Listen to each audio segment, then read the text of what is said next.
Hey everybody, welcome to this week's edition of Hit Subscribe's Facebook Live. I think this one's kind of a fun one, at least for me. I mean, it's a lifestyle that I live, the digital nomad lifestyle, so it's kind of fun to talk about it. I enjoy traveling for extended periods of time. So let's get started. For anybody watching who's wondering what exactly this means, what is a digital nomad? Like, what am I talking about? So for the last 4 years or so of our lives, my wife and I have been what is called digital nomads. We have had remote only work for actually longer than 4 years. And that when you're working from home, which a lot of you are doing, 2 months ago or 2 years ago, it seems like, but 2 months ago when we were doing videos kind of welcoming a lot of you to the work from home ranks, you were newbies at that, but now you're veterans. When you're working from home, after a while, you start to figure out, like, gosh, it really doesn't matter where home is. All I'm doing is Zoom meetings and conference calls and emails and all that. I could really do this from anywhere. And sooner or later, if that bug gets planted in your head and it becomes sufficiently interesting, you find ways to do that. This includes people that are employed, like if you're a full-time remote worker that's employed, or if you have your own internet business, as you will, as Amanda and I do, it kind of works equally well. And what you start to realize is like, hey, I could go for 3 weeks to this place or a few months or whatever. And then eventually that can turn into what is called being a digital nomad, where you just spend protracted periods of time kind of wandering around to wherever you feel like and staying there. So that's been our life. We actually own this house in Michigan. It used to be a lake house of ours. Then we got rid of our primary residence because we didn't need it. And this is our official home, but we spend mainly the warm months here. And then for the other like 6 months of the year, we go south and kind of tool around the U.S. South has been our want. We were actually hoping to spend this winter in Costa Rica, but who knows if that's actually going to be possible. So that's what being a digital nomad means. It means you tool around, you stay in different places and kind of go where the spirit moves you. So the question or the theme of this is kind of an AMA. Maybe you're thinking about this sort of life, and maybe you're thinking it'll now be possible where it never has been before. So answering questions from people who are curious about the lifestyle. I would also, before I answer the questions, throw in there's arguably never a better time to do this than right now. And I know what you're thinking, like, that's crazy, there's a pandemic going on or what have you. Well, the thing is, it's not like a vacation. When you go do this, you relocate to wherever you feel like, and then it just becomes home. So like, for instance, Amanda and I, we do this through Airbnb or VRBO. We go, we get a place in somewhere we've never been before, and then it's not like we have a robust social circle there. So it's a pretty solitary thing when you go do this, unless you like go out and make it a real point to like make friends wherever you are. And if you're inclined to do that, God bless, safety permitting. But for us, and we're actually about to go to South Dakota this Saturday, you just go somewhere and you kind of hunker down there, get what you need, and you're just living your life, but in a different place. Whatever they're calling it in your state, like wherever you go. And if you're doing it now, here's the thing. If you have an employer, that employer, as soon as it's safe and they're not going to get sued, they're going to maybe try to suck you back into the meat space world. If you like go somewhere and you're like, I'm going to go to like Arizona because it's good for my like bronchial condition. If you go and you do that right now, it's not like they're going to fire you if you're in a different place and they call everybody back to the office. Like, you have a pretty good baked in excuse. Like, hey, I'm a long way from here now, so I can't come in. And most likely they'll just be like, oh, all right, I guess I'll live with that. And then if it's a short-term stay, you can always come home if they really push back. So I would actually argue that there is perhaps no better time to try this lifestyle than right now. So that being said, I'm going to answer some questions. If you are watching and you have a question, feel free to type it in the comments live. Otherwise, I have a backlog because I didn't know how many people would be asking questions live, so I solicited questions here about this lifestyle, and I'm going to start with those. So what kind of research do you do for the places that you stay? Amanda does more of it than I do, truth be told, but generally it involves, we're bringing cats with us wherever we go, so we filter in all the Airbnbs and VRBOs that we look at by, do they allow cats? And then we're bumping it to like, we want at least 2 bedrooms and we want an entire place to ourselves. 2 bedrooms so that we have a place to like shut the cats away from each other when it's complicated. But we do that sort of search. We do a filter to make sure that the place will meet our needs. And then we're basically looking for places that kind of strike our fancy. They look cute or something. We favor places that have a lot of pictures, not only of the inside, but of the outside, like the view, the surrounding areas. So that's our diligence through the actual places that we're looking at themselves. The next thing we do is once we've narrowed it down to a handful of places, and we've learned this kind of the hard way, we ask some pretty pointed questions because sometimes we've encountered a property owner that is like, oh, I didn't mean to leave it on that we allowed pets, or oh, we only allowed dogs, not cats, or something. So we write to them explicitly and we say, number one, we have cats. Is that okay? Can you confirm that? Number two, we run a business through the internet, so we will make it a pretty serious fuss if you don't have acceptable Wi-Fi. So that 50-year-old DSL thing you've got, if that's the case, we'll make that an issue. So, we say that in a nice way, but those are the 2 main points of confirmation. And then anything else that we might be specifically worried about, like right now with the pandemic, we were, obviously wanting to confirm with the Airbnb owner that that wouldn't be an issue in terms of renting out the place. So that's really the main sort of research that we do. Amanda will then go and research the town. What is there to do around there? Is it safe? That sort of thing. So that's the research that we do. Let's see. What is the process of picking an Airbnb? I know that it can be deceiving online. What kind of research goes into that? So I think I just rolled the answer to that question into the answer to the first one about research. It can be deceiving. I think that the best way to do that is to pick out anything that you have that's like a specific criteria. For us, it's the cats, the Wi-Fi. But if you had other things, I don't know, some kind of intense food allergy or, an allergy to something that may be present in the house or anything along those lines, ask the Airbnb host or the VRB host about that explicitly, because get the sense from you that something will become an issue or a source of contention. Obviously, they don't want that. Nobody wants that. Do preliminary research about the place and then absolutely confirm anything that's a hard requirement with the hosts that you're communicating with. Let's see, what are the best and worst places you've gone? I don't know that I could say that there's a worst. I guess, fortunately, in terms of both area and the actual residences that we've stayed in, whenever it's been for a long period of time, like a month or more, Amanda and I have lucked out and found the places very suitable and the areas to be, good as well. So I guess our research has been enough that we've never gotten somewhere and spent a month and just been miserable. We have had different problems that we've encountered along the way. I'm trying to remember some of those. In one place, an animal got into the rafters or something along the side of the house, the joists. Anyway, it crawled in there and died, so that created a smell, and the poor host had to come and kind of get in there, and I forget what exactly happened. So there was that. I'm trying to think what else. There have been elements or things that have occurred, we had to destroy a wasp nest in a place that we stayed that was right over the door to the garage. So there have been things that have gone wrong, but Amanda and I kind of roll up the punches a lot, so there's been nothing we really haven't enjoyed, just, random weird pieces of adversity from time to time. The best place, at least for me, San Diego, Ocean Beach. We stayed there about 4 months. We had a little condo that overlooked the ocean out the back door, so when we opened the back door to have the screen or just the air coming in, we could look out at and hear the ocean. And there would be these pelicans that would fly by right at eye level because we were on the 4th floor. And it was like they were commuting, and that was just a wonderful place. So the actual place itself we enjoyed. And then Ocean Beach is a great area for us. When Sunset Cliffs was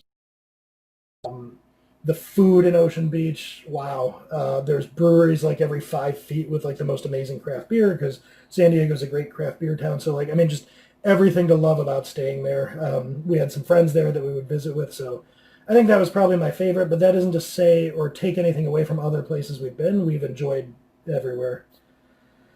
What all do you pack? Like things that might not be as obvious that have been helpful to have. For us these days, like it was a sequence of packing lighter and lighter over the years.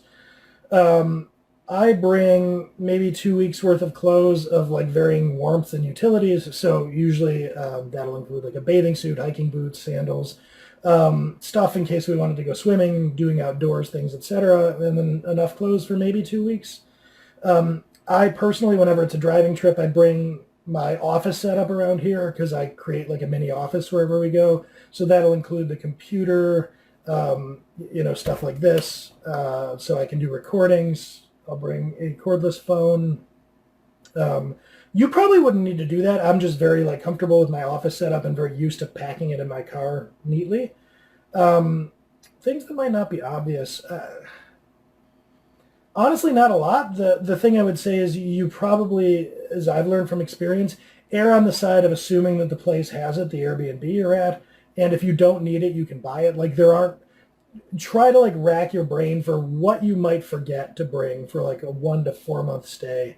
That's so expensive it would be a big deal to buy it. I mean, like there's just not a lot. So I'm not saying like buy everything when you get there, but my experience is overwhelmingly like, oh, I forgot X, whatever. I'll go to the store and get it. What things did you use to bring that aren't actually worth packing? That's a great question. It sort of dovetails to what I was just talking about. The first time we did this back in 2016, we went and stayed in a suburb or in a place near New Orleans for 4 months, 4.5 months. And we hadn't done this kind of digital nomading before. And so we treated it almost as if we were moving from like a 3-bedroom townhouse to like a small apartment and like doing an actual move. So it was kind of this process of going around the house and almost defaulting to bring things and then talking ourselves out of it. So I think we brought like half the medicine cabinet. Amanda brought like a lot of craft supplies. We brought way too many clothes. I don't know, like board games and just like whatever you could buy. Because I mean, that's how we were looking at it. It's like, oh, we're moving. I mean, only for 4 months, but we're moving. And so we rented this little mini U-Haul and we towed it down there. And as we were there, it's kind of like imagine you've got that game of Risk or something in your closet in your office. Like how often do you get that out? I bet not in the last 4 months. So all the stuff that we loaded into this trailer to bring, we didn't really wind up using too much of it. So it was a pretty big waste, and driving halfway across the country with a trailer is a hassle. So we resolved not to do that again. And basically every time we found that we needed to pack less. So every time after that, we got a top loader for our Jeep, and we never pack anything more than can go in the top loader and in the Jeep. And that's actually less than it sounds, because in the Jeep with our cats, we need to have a litter box, food and water for the cat. So like the back of the Jeep actually becomes sort of a quasi cat area rather than cargo. So I would say like the things that we packed the first time that weren't necessary are almost innumerable. My advice, having done this now for years, I would say pack like you're going away for 2 weeks. And honestly, if we were flying, like if we went to Costa Rica, we'd have to bring the cats, which would get interesting. But fly there, and I would say, I'd bring as if I were going, clothes as if I were going on a 2-week vacation, and then like laptops. I would learn to live without like this office setup. Actually, circling back, so one thing that's interesting, one thing that you have to think about packing that might not occur to you, it doesn't take up a lot of space. But if you're going to be gone for like half the year at a time, which is something we've historically done, the little like things about life business will creep up, including the mail. Maybe this outbreak will eventually digitize some stuff that long since should have been. But like, for instance, everybody sends you stuff in the mail for tax return time. And when you're gone from like November to Memorial Day, all of that stuff comes. And so you kind of wind up having to bring enough stuff to like conduct the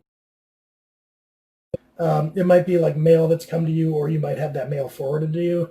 And it might be like if you keep an extra credit card around in case your wallet gets lost. So there's little things, maybe a passport. I think of it as kind of like our business file. So whatever I might need in order to conduct business over the coming months, which usually is just like a passport or an alternate form of ID, maybe an extra credit card, and then some paperwork so I can like do my tax returns remotely. But that is something that might not occur to you that you should factor in, like what like government business am I going to have? Do I have to renew my auto registration? So you have to take care of your mail, find a way to get it forwarded to you, and then have on hand whatever you're going to need to like send various government agencies. So the next question here is, one of the things that is more concerning to me about digital nomading is how good is the Wi-Fi? Have you ever had issues with not being able to get good Wi-Fi? Yes, so that's another thing I learned the hard way. Our very first stay, we were assured that there would be good Wi-Fi, and that was true, but the good Wi-Fi was in the form of a MiFi, which I don't know how much of a thing that is anymore. Maybe you'll just tether from your phone, but like it was this device that provided Wi-Fi in the house, but like through cellular service, and it was capped at like 30 gigs a month, which if you're running a business through the internet, that's not enough. So that guy who was the host actually wound up becoming friendly with him and staying not through Airbnb with him in another place. He owns properties along the Gulf Coast. Anyway, we talked to him and he was understanding, and we worked out a deal where we actually paid to have Comcast come out and instrument his house for broadband for like 3 months, and there was no downside to him. Now, I don't know that every host is going to let you bring out Comcast on their behalf and start doing stuff like that. So that's why we got into the habit of really confirming exactly what the nature of the Wi-Fi was ahead of time. We have had variable Wi-Fi quality. So like when we stayed in Vermont, he had DSL and it wasn't the best.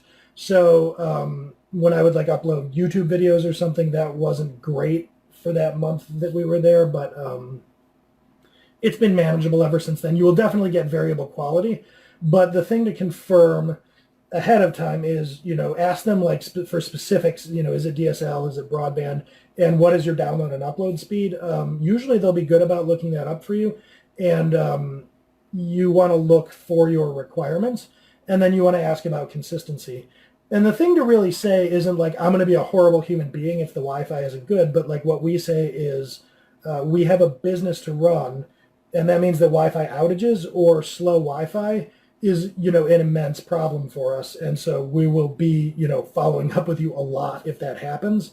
So that we've found is generally good enough to get the proper assurances. Or there have been cases where we've had hosts say, then you probably don't want to stay here, it's not the best. And much better to know that up front. It looks like that's it. So if I don't get any questions floating up on my screen, I guess I'll call it from here.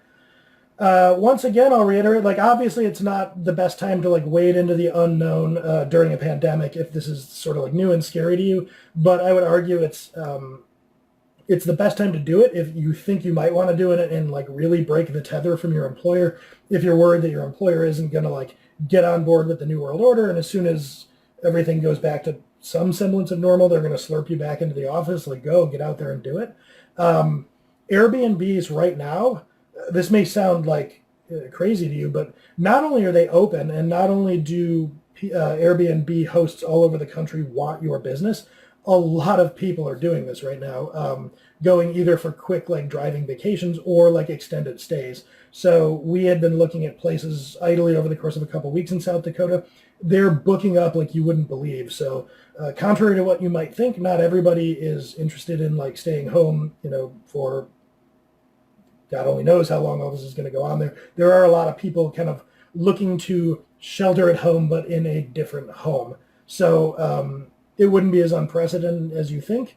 And it is actually a lot of fun. Like the first time we did it, we were, very nervous, and got this U-Haul, defaulted to like loading up everything we might ever need.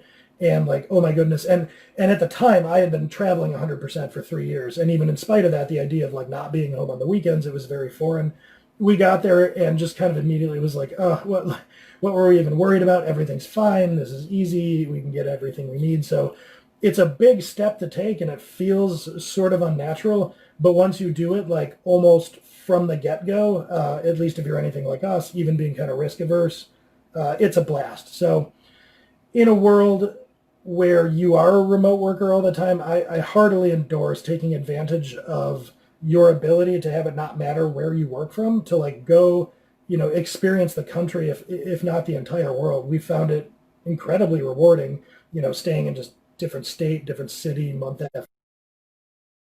Like the U.S. is a big, beautiful place with all sorts of scenery and interesting people, and you kind of can't really fully experience it in like a vacation, which you think of as fast travel. Like you go to a place, you have a week there, so you just do all the things all the time, and it can be almost not restful because you're trying to pack so much in.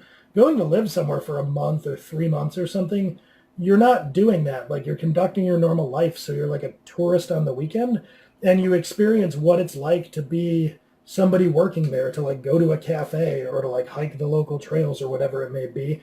And that's a much different travel experience than you probably had. So I would absolutely do it if you're inclined. Take the jump. I think you won't regret it. So yeah, thank you for the questions. Thanks for watching, and we'll catch you next week from a different locale. We'll be in South Dakota. So take care.